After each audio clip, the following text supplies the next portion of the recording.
Number 8 start कर रहे हैं। ये जो चैप्टर नंबर 8 है ये है फाइनेंशियल सर्विसेज ऑर्गेनाइजेशन।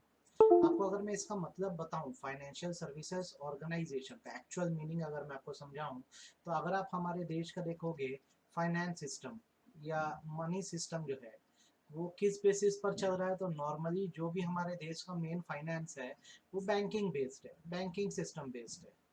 आप देखोगे तो आप सारा पैसा कहाँ डिपॉजिट करते हो, बैंकों में ही करते हो मेनली। ठीक है, आप अगर पैसा लोन पे लेना चाहते हो तो आपको कौन लेता है, बैंक ही लेता है। लेकिन आपको ये आइडिया होना चाहिए कि हमारी इकोनॉमी में मनी सर्कुलेशन में बैंक सिर्फ एक पार्ट है, एक पार्ट है। जरूरी नहीं है कि जो पैसे का पूरा लेन देन है वो बैंकिंग सिस्टम से ही चल रहा है। बैंकों के अलावा भी एक सिस्टम है जिसे नॉन बैंकिंग सिस्टम कहते हैं। नॉन बैंकिंग सिस्टम एक ऐसा सिस्टम होता है जिसमें कुछ प्राइवेट बॉडीज होती हैं, कुछ प्राइवेट बॉडीज होती हैं, और ये जो प्राइवेट बॉडीज होती हैं ये भी फाइनेंस वर्क कर सकती हैं। फाइनेंस वर्क करने का मतलब ये है कि ये लोन्स एंड एडवांसेस दे सकती है, और यही इनकी मेन कमाई का जरिया हो जाता है। लोन देती है, उस पर इंटरेस्ट रिसीव करती है और कमाती है। आज आप देखेंगे तो आपको बहुत सारे प्राइवेट फाइनेंसर्स मिल जाएंगे, जैसे बजाज फाइनेंस, बजाज फाइनेंस है। ठीक है, और इसका एग्जांपल दूं तो आपने चोला मंडलम सुना होगा, चोला मंडलम सुना होगा। अच्छा, आपने सुना होगा मुथूट फाइनेंस। अगर नहीं सुना तो अभी सुन लो, सुंदरम फाइनेंस। तो इनके नाम के आगे देखना अक्सर फाइनेंस लिखा रहता है, तो ये है क्या, तो भाई बैंक नहीं है, लेकिन ये भी फाइनेंशियल एक्टिविटीज में जुड़ी हुई है। फाइनेंशियल एक्टिविटीज में जुड़े होने का मतलब ये है नॉर्मल बैंकिंग सिस्टम के अलावा भी हमारे देश में पैरेलली एक नॉन बैंकिंग सिस्टम चलता है, जो बैंक तो नहीं है, एक प्राइवेट बॉडी है लेकिन फाइनेंशियल वर्क करती है। हाउएवर ये याद रखना, कोई भी जो नॉन बैंकिंग बॉडी होगी, नॉन बैंकिंग बॉडी होगी, वो कभी भी तीन काम नहीं कर पाएगी। एक तो नोट इशू नहीं कर सकती, नोट हमेशा कौन इशू करता है, बैंक, बैंक माने आरबीआई। दूसरी बात आपको ये याद रखना, ये लोगों से डिपॉजिट एक्सेप्ट नहीं कर सकते, जैसे बैंकों में डिमांड डिपॉजिट एक्सेप्ट करते हो या आप सेविंग करते हो, ये सेविंग नहीं करवा सकते। दो बातें क्लियर होनी चाहिए। तीसरा, यहाँ पे चेक नहीं चलता, जैसे बैंकों के चेक इशू होते हैं, यहाँ पर रिसिप्ट और पेमेंट जो होती है उसके लिए ये इंस्टीट्यूशन अपने खुद के चेक इशू नहीं कर सकते। खुद के चेक का मतलब ये है कि जैसे आप बैंक में डील करते हो, तो मेरा अकाउंट है तो मुझे एसबीआई की चेक बुक मिल जाएगी, लेकिन अगर मैं बजाज फाइनेंस से डील कर रहा हूँ तो यहाँ पे बजाज फाइनेंस का ऐसा कोई चेक बुक नहीं मिलेगी मेरे को। तो आपको ये चीज अच्छे से समझनी होगी कि सबसे बड़ा जो फाइनेंशियल सिस्टम है आज भी बैंक ही है, लेकिन बैंक के पैरेलल में एक और सिस्टम चल रहा है फाइनेंस का जिसको नॉन बैंकिंग सिस्टम बोलते हैं। इसका काम होता है लोन देना, ठीक वैसे ही जैसे कि एक बैंकिंग बॉडी दी रहती है। और एग्जांपल आपको चाहिए तो जैसे मैं ऑटोमोबाइल खरीदने गया, अब जब मैं ऑटोमोबाइल खरीदने जाऊंगा और मेरे को लोन चाहिए तो मेरे पास दो ऑप्शन है। एक तो एसबीआई जो है वो लोन को फाइनेंस कर देगा, बोलेगा भाई हमारे यहाँ से ले लो। लेकिन अगर मेरे को लग रहा है कि एसबीआई या बैंक से लोन नहीं देना तो मेरे पास एक दूसरा ऑप्शन भी है, जैसे गाड़ी अगर टीवीएस की है तो टीवीएस की खुद की फाइनेंस कंपनी है, वो मुझे फाइनेंस कर दी। ठीक है, तो ये जो एसबीआई है ये क्या हो गया, बैंकिंग हो गया, और ये जो टीवीएस है ये किस सिस्टम में आ गया, नॉन बैंकिंग सिस्टम में हो गया। तो आज के लेक्चर में आपको करना क्या है, आपको यही पढ़ना है बेटा कि देश में नॉन बैंकिंग या फाइनेंशियल सर्विसेज ऑर्गेनाइजेशन कौन कौन सी है। एक सिनॉप्सिस बता दे रहा हूँ, 5 तरह की ऑर्गेनाइजेशन के बारे में पढ़ना है। Non banking financial company, payment bank, multi financial institution, asset reconstruction company, housing finance company. 2 lecture लगेंगे, आज का लेक्चर करेंगे, कल का लेक्चर करेंगे, और आपका ये कंसेप्ट कंप्लीट हो जाना है। तो चलिए शुरू करते हैं नॉन बैंकिंग फाइनेंशियल कंपनी से। तो जैसे कि आपको नाम देख के समझ आ रहा है कि नॉन बैंकिंग मतलब बैंक नहीं है, बैंक नहीं है, लेकिन एक फाइनेंशियल कंपनी है, मतलब एक ऐसी कंपनी जो बैंक की तरह ही लोन्स एंड एडवांसेस दे सकेगी। तो अब डिफाइन करें तो नॉन बैंकिंग फाइनेंशियल कंपनी, जिसको शॉर्ट में एनबीएफसी भी कहते हैं, एक फाइनेंशियल इंस्टीट्यूशन है जिसका काम मनी लेंड करना है या कहीं इन्वेस्टमेंट करना है या किसी स्कीम में क्या करना है, पब्लिक से पैसे लेना है। हाउएवर अगर कोई इंस्टीट्यूशन माना जाए कि एग्रीकल्चर एक्टिविटी में इन्वॉल्व है या इंडस्ट्रियल एक्टिविटी में इन्वॉल्व है या गुड्स की या प्रॉपर्टीज की परचेज सेल करता है, तो उसको नॉन बैंकिंग फाइनेंशियल कंपनी आप नहीं कह सकते। कारण यह है कि इनका जो मेन काम है वो यही है, पैसा लोन पे देना, मतलब लेंडिंग करना, किसी कंपनी के शेयर में इन्वेस्ट करना जहां से इनकी कमाई हो, और कोई स्कीम चलाना जैसे पैसा डबल करने की स्कीम, और पब्लिक से क्या करना, अमाउंट या मनी कलेक्ट करना। तीन मेन कामों के लिए बनाई जाती है। आज की डेट में आपको भी जैसे फाइनेंशियल वर्क करना और बैंक नहीं करना, बैंक के अलावा करना है, आप भी अपनी एनबीएफसी बना दो। बनेगी कैसे, तो ये कंपनीज एक्ट 2013 में आपको इसका रजिस्ट्रेशन कराना होगा और अपने मेमोरेंडम के ऑब्जेक्ट क्लॉज में लिखना होगा कि आप किस बिजनेस में एंगेज्ड हो, लोन्स एंड एडवांसेस देने के, शेयर के एक्विजिशन के, बॉन्ड के, डिवेंचर के एक्विजिशन में, ठीक है, आप हायर परचेज का काम करते हो, आप इंश्योरेंस बिजनेस में जा सकते हो, चिट फंड का काम कर सकते हो। क्या नहीं कर सकते, तो एग्रीकल्चर वर्क अलाउड नहीं है, नहीं कर सकते आप। इंडस्ट्री अलाउ नहीं है, इंडस्ट्री नहीं खोल सकते। तीसरी चीज, sale and purchase of immovable property, ये काम करना अलाउ नहीं है भैया, आपको ये बात याद रखनी है। तो कर क्या सकते हैं, कहीं लोन देना या लेना, ये काम करो, शेयर की खरीदी बिक्री का काम करो, हायर परचेज का काम करो, आगे समझाऊंगा हायर परचेज क्या होता है। इंश्योरेंस के बिजनेस में घुस जाओ, चिट फंड मतलब पैसा डबल की स्कीम में घुस जाओ। क्या नहीं कर सकते, एग्रीकल्चर का काम नहीं करना है, कोई इंडस्ट्री नहीं खोल सकते नॉन बैंकिंग फाइनेंशियल कंपनी के नाम से, इमूवेबल प्रॉपर्टी की परचेज सेल का काम नहीं कर सकते, ठीक है। अच्छा, और फर्दर डेफिनेशन पढ़े तो a non banking institution which a company has principal business of receiving deposit under any scheme or arrangement in one lump sum or in installment by way of contribution or in any other manner is also known as non banking financial company. कहने का मतलब यह है कि अगर कोई scheme के through आप लोगों से पैसा डिपॉजिट लेते हो या एक्सेप्ट करते हो तो आपको एनबीएफसी माना जाएगा, ठीक है। आगे ये समझो, ये नोट आपके काम का आएगा। कोई भी ऐसी कंपनी जिसमें ये माना जाता है अपनी एसेट्स का टोटल 50% से ज्यादा आप बैंकिंग वर्क में लगा देते हो या फाइनेंशियल एक्टिविटी में लगा देते हो, उसे एनबीएफसी बोलते हैं। और ऐसी एनबीएफसी या नॉन बैंकिंग फाइनेंशियल कंपनी को आरबीआई में रजिस्ट्रेशन कराना होता है। एग्जाम्पल के तौर पे अभी मेरी पूंजी जो है 1 करोड़ की है, मेरी एनबीएफसी की। अब मैं बोलता हूँ इसमें 60 लाख रुपीज तक मैं क्या करूंगा, लेंडिंग करूंगा, मतलब लोगों को एज अ लोन दूंगा। तो बोला जाता है कि तुमको हम एनबीएफसी ट्रीट कर देंगे क्योंकि तुम्हारा जो इन्वेस्टमेंट है लेंडिंग में 50% से ज्यादा है, लेकिन तुम क्या कर देना, आरबीआई से जाके परमिशन ले लो। तो बिना टेक्निकलिटी करे हम समझ लेते हैं, एक ऐसी कंपनी जो फाइनेंशियल वर्क करेगी, मतलब लोन दे सकेगी, शेयर खरीद सकेगी, इंश्योरेंस बिजनेस में जा सकेगी, चिट फंड में जा सकेगी। क्या नहीं कर सकेगी, एग्रीकल्चर का वर्क नहीं कर सकती, कोई इंडस्ट्री में काम नहीं कर सकती, मतलब इंडस्ट्री नहीं चला सकते, या इमूवेबल प्रॉपर्टी की खरीदी बिक्री नहीं कर सकते। आगे कुछ एक्सक्लूजन है कि अगर आपने नॉन बैंकिंग फाइनेंशियल कंपनी बनाई है तो आप बैंक नहीं हो। There is a difference between NBFC and bank. Bank जो है वो रजिस्टर्ड होते हैं आरबीआई के पास प्रॉपरली, और एनबीएफसी कुछ काम कभी नहीं कर सकती। वो लोगों से डिमांड डिपॉजिट एक्सेप्ट नहीं कर सकती, मतलब लोगों की सेविंग एक्सेप्ट नहीं कर सकती जैसे बैंकों में की जाती है। ये हमारे देश के पेमेंट एंड सेटलमेंट सिस्टम का पार्ट नहीं है, तो चेक नहीं इशू कर सकते, मतलब इनके नाम का चेक नहीं हो सकता, मतलब इनके ब्रांड का चेक नहीं हो सकता। नेक्स्ट थिंग जो आपको जाननी है वो ये है कि बैंकों में जैसे पैसा जमा करते हो तो क्या होता है, आपके डिपॉजिट का इंश्योरेंस होता है। मतलब अगर बैंक डूब जाता है तो भी आपको एक मिनिमम अमाउंट दिया जाता है।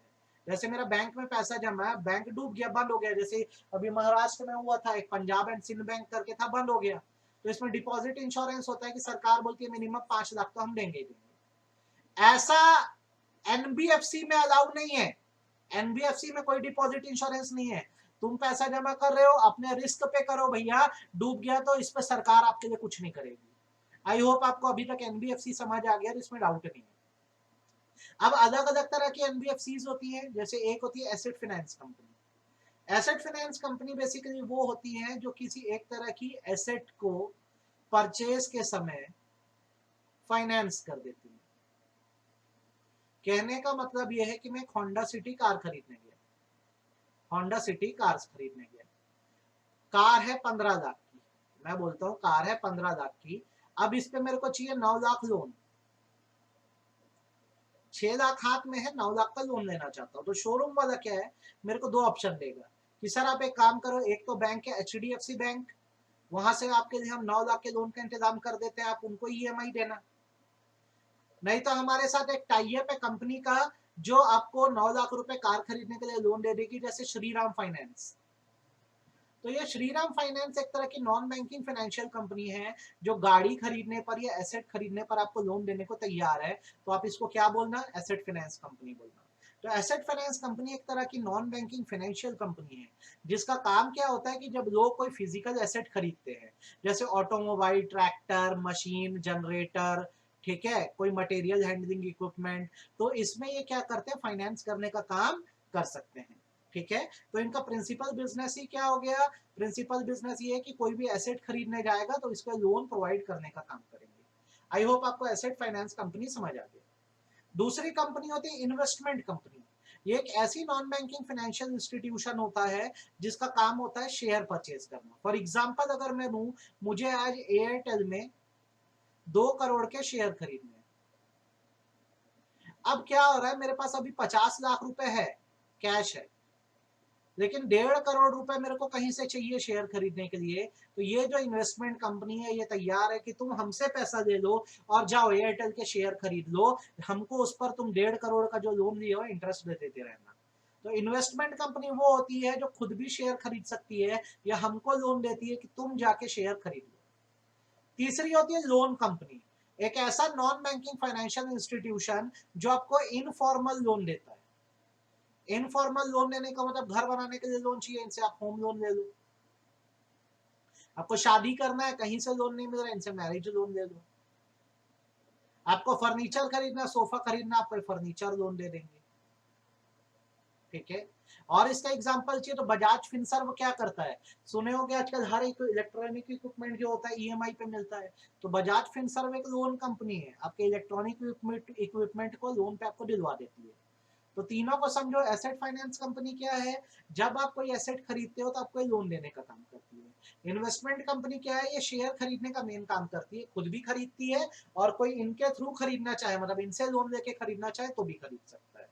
लोन कंपनी क्या होती है, लोगों को लोन देने का काम करती है, इनफॉर्मल लोन या पर्सनल लोन किसी भी तरह के। देन बारी आती है इंफ्रास्ट्रक्चर फाइनेंस कंपनी की। इंफ्रास्ट्रक्चर फाइनेंस कंपनी वो है जो इंफ्रास्ट्रक्चर प्रोजेक्ट्स को फाइनेंस करती है।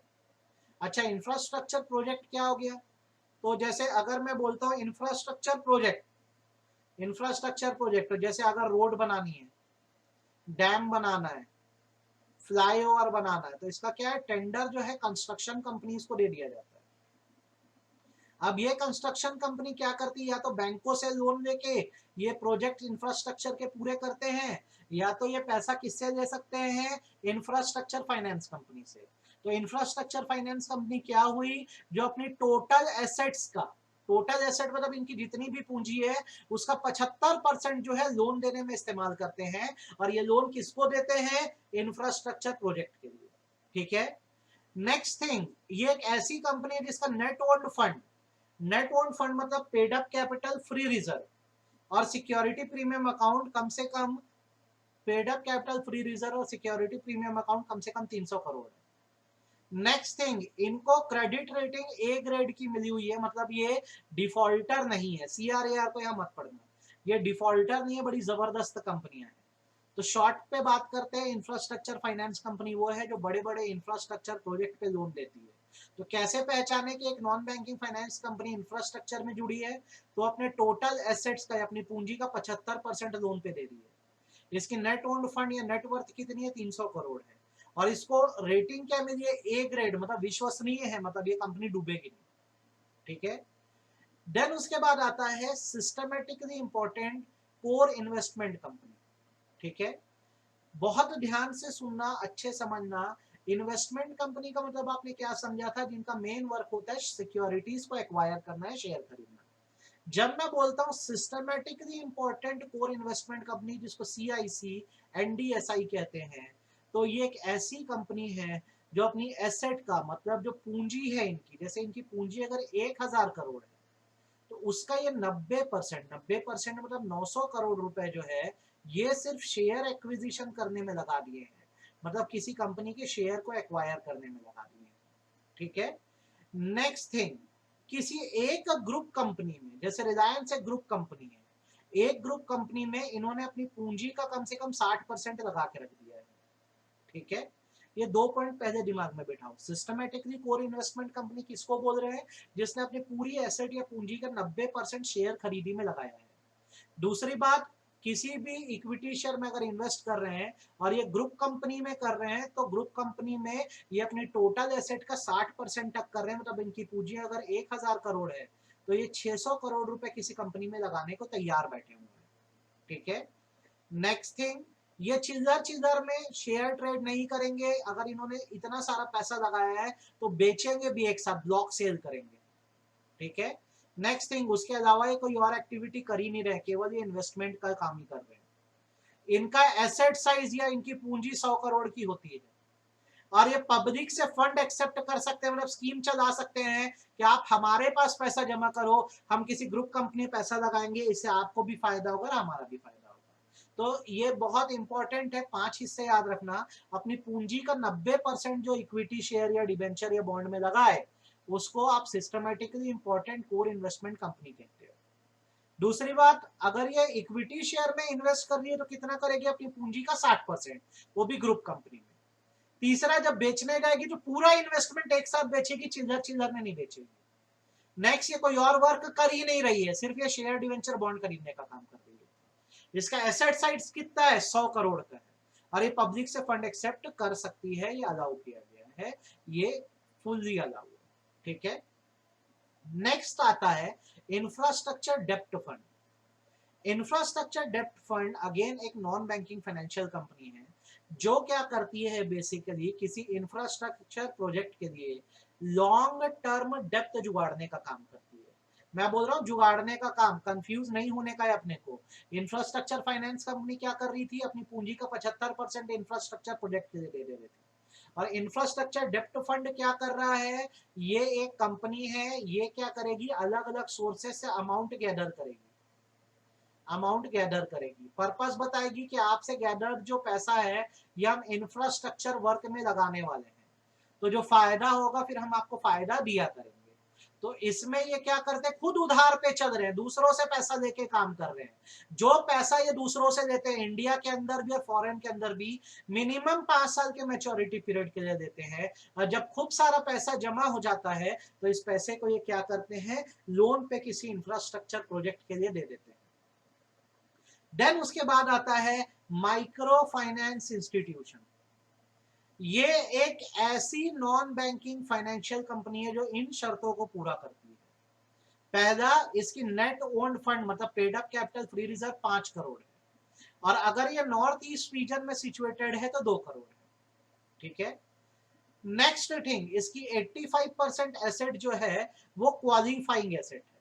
ठीक है। सवाल ये उठता है कि क्वालिफाइंग एसेट का मतलब क्या है? तो क्वालिफाइंग एसेट का मतलब बेसिकली वो एसेट है जो 1 जनवरी 2012 के बाद से इन्होंने एक्वायर करी है। ये एनबीएफसी रूल कहता है कि 1 जनवरी 2012 के बाद से माइक्रो फाइनेंस इंस्टीट्यूशन के पास जो भी खुद की एसेट्स होंगी उनको क्वालिफाइंग एसेट बोलेंगे। तो आपको ये बात अच्छे से पता होनी चाहिए। अब ये क्वालिफाइंग एसेट बन कैसे रही है? तो क्वालिफाइंग एसेट बन रही है इन चीजों से। ठीक है। आप थोड़ा ध्यान से देख लो, अच्छे से सीख लो। क्वालिफाइंग एसेट में आते हैं हर वो लोन जिसके लिए आप प्रॉपर्टी गिरवी पे दे रहे हो। तो कौन कौन से लोन दे रहे हो आप? तो आप एक रूरल पर्सन को 1.5-1.25 लाख रुपए तक का लोन दे रहे हो और एक अर्बन पर्सन को 2 लाख रुपए तक का लोन दे रहे हो। ठीक है। जब लोन डिसबर्स कर रहे हो तो आप 1.25 लाख का दो या 2 लाख का, पहली बार में 75,000 तक का दो और अगली बार में 1.25 लाख रुपए तक का दो। एक बोरोवर को या एक पर्सन को 1.25 लाख से ज्यादा का लोन नहीं देना है आपको। कोई भी लोन 24 महीने से ज्यादा का नहीं होगा। लोन के साथ कुछ गिरवी रखने की जरूरत नहीं है, विदाउट कोलेट्रल है। ठीक है। आप इतने पॉइंट इसके पढ़ोगे, 2 पॉइंट अब थोड़ा हट गए हैं तो इस पे दिमाग मत लगाना। तो मैं आपको फिर से रिपीट कर दे रहा हूँ, माइक्रो फाइनेंस इंस्टीट्यूशन क्या है? ऐसे इंस्टीट्यूशन है जो शॉर्ट टर्म नीड को पूरा करते हैं। इनकी मिनिमम नेट ओन फंड कितना चाहिए? 5 करोड़। नॉर्थ ईस्ट रीजन में 2 करोड़। क्वालिफाइंग एसेट कितनी होनी चाहिए? 85%। क्वालिफाइंग एसेट वो एसेट है जिनको 1 जनवरी 2012 के बाद माना गया है। तो क्वालिफाइंग एसेट को और अच्छे से आपको समझना है तो समझ लेना कि ये लोन कितना दे सकते हैं, कितना लोन डिसबर्स कर सकते हैं। तो आप ये तो देख रही हो कि इनकी नेटवर्थ कितनी, 5 करोड़ चाहिए, तो उनमें से कितना बांट सकते हैं एज अ लोन?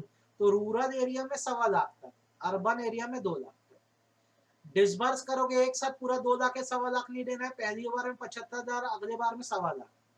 ठीक है, टोटल एक बंदे को लोन 1.25 लाख से ज्यादा नहीं हो सकता। कब तक चुकाना है? 24 महीने में चुकाना है, ध्यान रखना।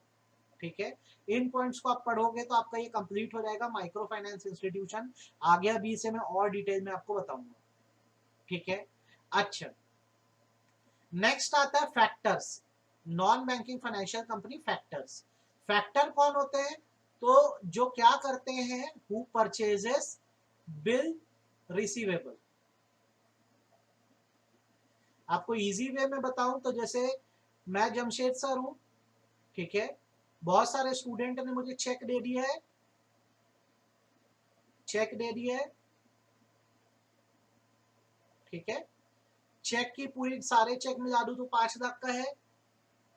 हर स्टूडेंट ने अलग अलग डेट लिखी होगी, तो मैं बार बार क्यों बैंक जाते रहूं? मैं ये कर सकता हूं, एक एजेंसी होती है जिसको फैक्टर बोलते हैं, आजकल कोचिंग्स के लिए भी खुल गई है।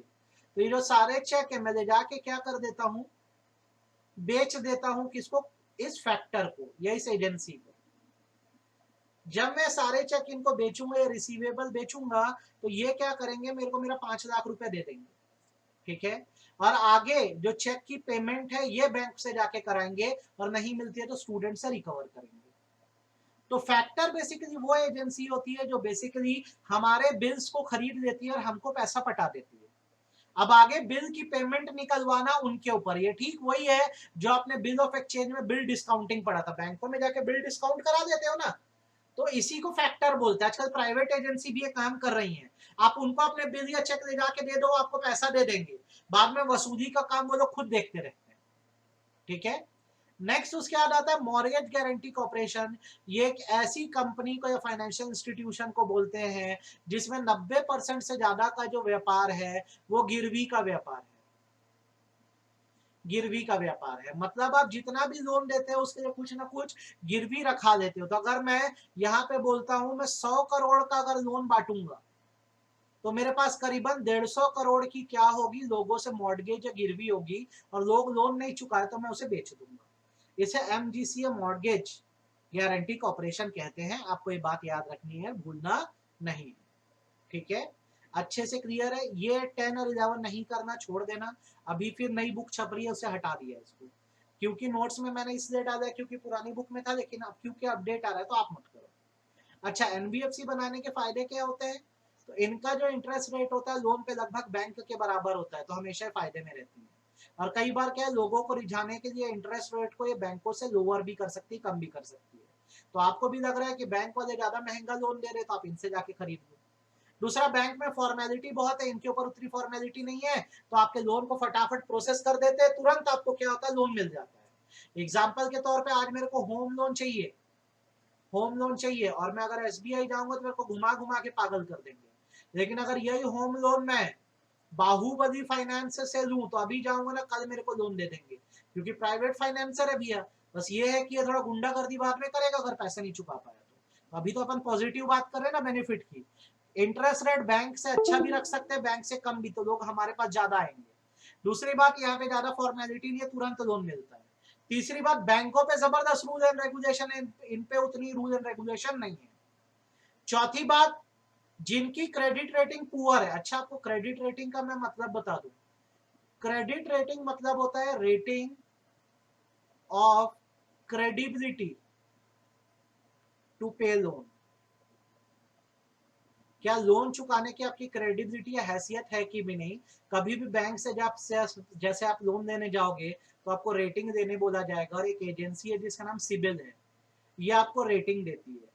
तो अगर आपका स्कोर, जैसे क्या होता है 1000 तक का इसमें स्कोर होता है, आपका स्कोर अगर 600 650 के ऊपर है तब जाकर आपको कहीं लोन मिल सकता है बैंकों से, वरना वो मना कर देंगे। लेकिन अगर आप एनबीएफसी के पास जाओगे तो आपकी एकदम खराब रेटिंग रही तो भी आपको लोन मिल जाएगा। सर रेटिंग अच्छी है खराब कैसे होती है?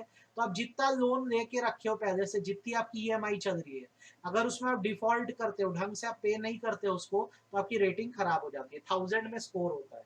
तो अगर आपकी रेटिंग खराब है तो बैंक वाले तो देंगे ही नहीं लोन, लेकिन ये जो एनबीएफसी वाले हैं ये दे देते हैं, आपको ये ध्यान रखना है। ठीक है। नेक्स्ट थिंग, ये लोन जो होता है ना, क्लाइंट की रिपेमेंट कैपेसिटी देख कर देते हैं। ये पहले क्लाइंट की हैसियत देख लेते हैं और उसकी हैसियत को दिखाकर उसके लिए टर्म डिसाइड करते हैं। फिक्स टर्म नहीं है, किसी को 30 साल का टर्म भी दे सकते हैं और किसी को 6 महीने का टर्म भी दे सकते हैं। इनके लिए सब अलाउ किया गया है। आई होप आपको ये बेनिफिट समझ आ गए होंगे और इन बेनिफिट्स में आपको बिल्कुल डाउट नहीं आया होगा। आज के लेक्चर में आप इतना पढ़ लो, आपको ये समझ आ जाएगा तो बताना, तो फिर मैं आपको आगे और समझाऊंगा। ये आज